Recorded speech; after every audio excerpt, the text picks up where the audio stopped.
Hello! Today on Bearly Homesteading we want to talk about raised beds in our garden and getting ready for spring planting.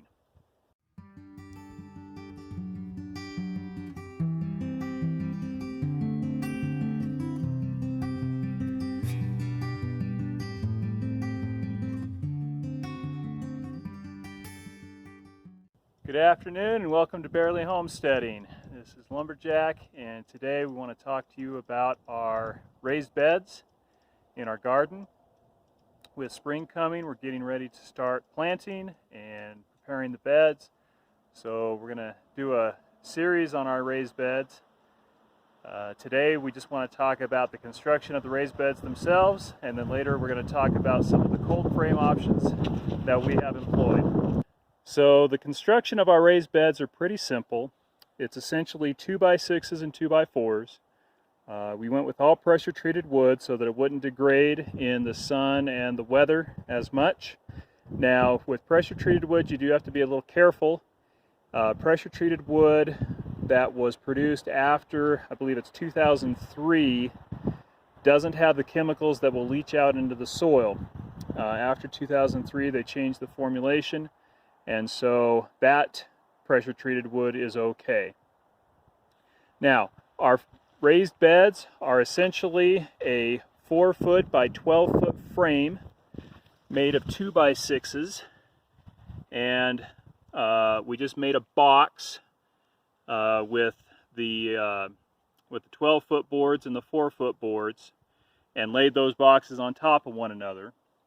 We leveled the ground in the area of the raised beds first, put the beds in, and then filled in around it. Now, to hold them in place, what we did is we took some 2x4s, cut a point on the end of the 2x4s, and pounded them into the ground. Those 2x4s were probably 18 to 24 inches long, depending on where they were going.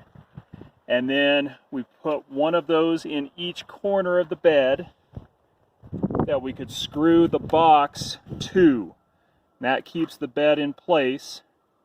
Once we had the bed in place, we took additional 2x4s and attached them at different points around the bed so that the boards of the box, as they warped and bent, wouldn't create major gaps in the box that the soil could wash through. And so these boards here on the side and the longer boards in the corners are just to hold the box together and keep it stable. Then on top of the boxes we've put additional 2x6s so that you have somewhere that you can sit and be able to work in the garden without hurting yourself too badly. The 2x6 gives you a fairly decent place to sit and to be able to work. Now I said that most of the beds are 4 foot by 12 foot. Some of the beds, like this one, are a little bit shorter. They're 4 foot by 10 foot. And the reason for that is because we wanted to have somewhere to be able to place little planters or quail hutches and not have them in the way of being able to get between the beds and things. So we do have, I believe it's 4 beds that are just a little shorter, as I said, to be able to put the planters for things that we don't want spreading. Mint is a good example of something that we'll put in a planter and just set at the end of the raised beds. We also do potatoes in some planters. And then we have, as I said, these little quail houses for when we get quails later this year. Now for our beans and our peas,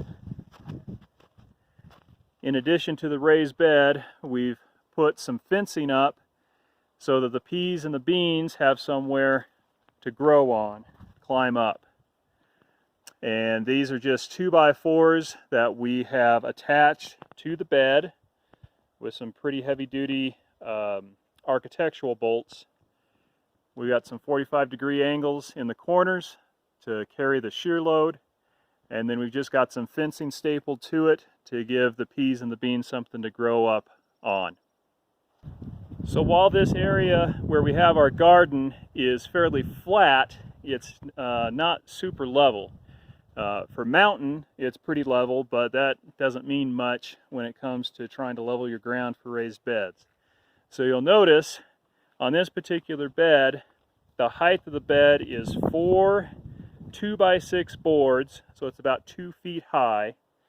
And then on the far side, we have it just barely 1 board above ground level in this right corner.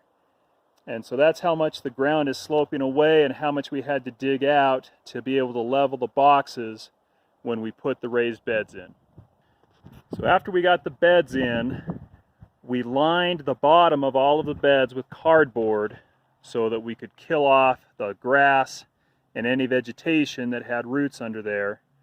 The cardboard will degrade, will decompose over time, and over that cardboard we put our topsoil in. And you can see here that we've got a significant difference between where the topsoil level is in the raised bed and where the level of the ground is. So we had to bring in quite a bit of topsoil in order to level out the soil in the beds.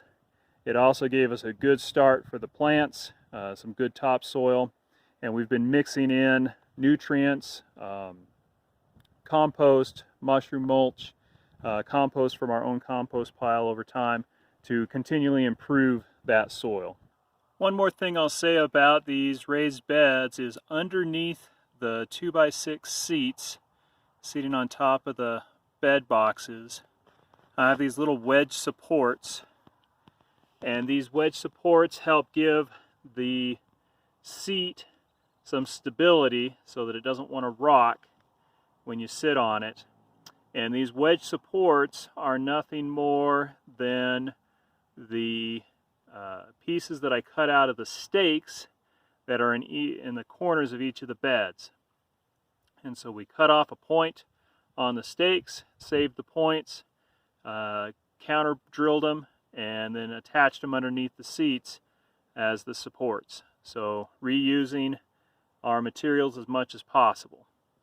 So another thing we have done in the garden to maximize space is all along the fence line we've put in these small raised beds, and they're similar construction to the larger beds, except these are just made out of 2x4s, again with stakes pounded into the ground, and then the boards of the bed attached to those stakes for stability. So in these small beds we plant things like garlic, onions, and sunflowers, things that don't need a lot of space, going to grow straight down. And the onions and the garlic help dissuade predators or other animals from coming in because they don't like the smell, so we plant those all around the border of the garden. We also have a larger bed here that's an irregular shape where we planted some blueberries, and we do that in this garden so that they're separate because the blueberries need a different type of soil. Finally, I want to talk about why we went with raised beds. Obviously, there's a significant upfront cost, both in labor and money, in doing the raised beds. There's a lot of material that goes into them, and to level out this area for each of the raised beds took a significant amount of effort.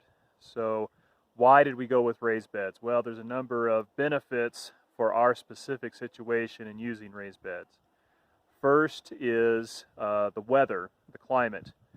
We don't get a lot of rain here, and so the raised beds give us a chance to really focus our watering, and the material, the box of the raised beds, actually helps to hold moisture in more because it can't drain away to the sides as much.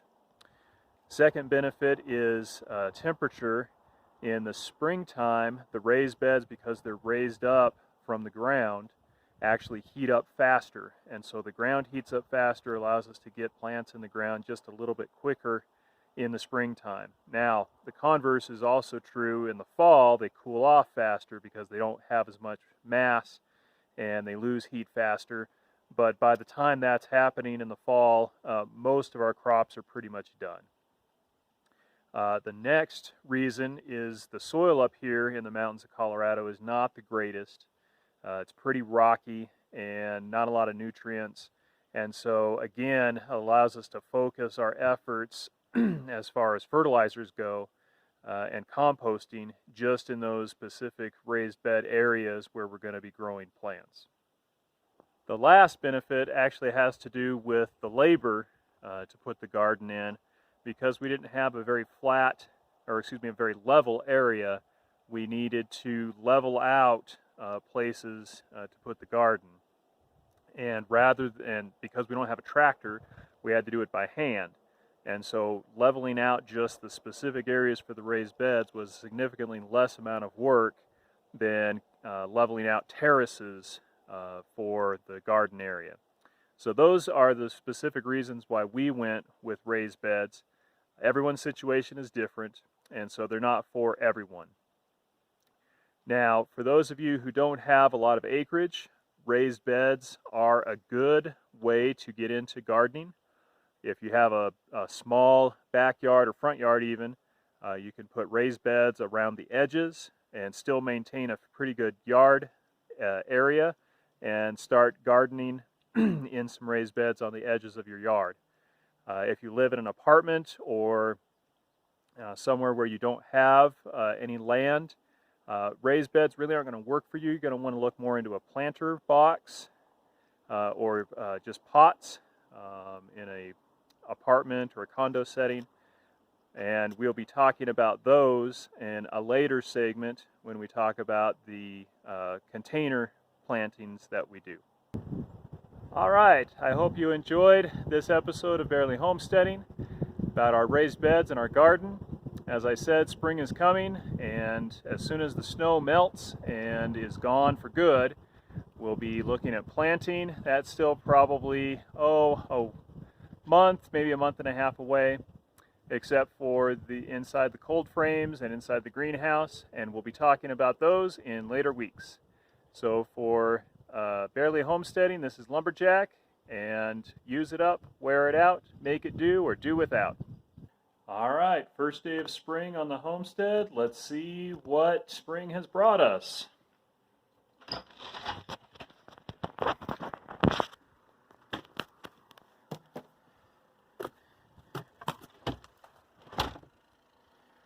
Looks like spring brought us about a foot of snow.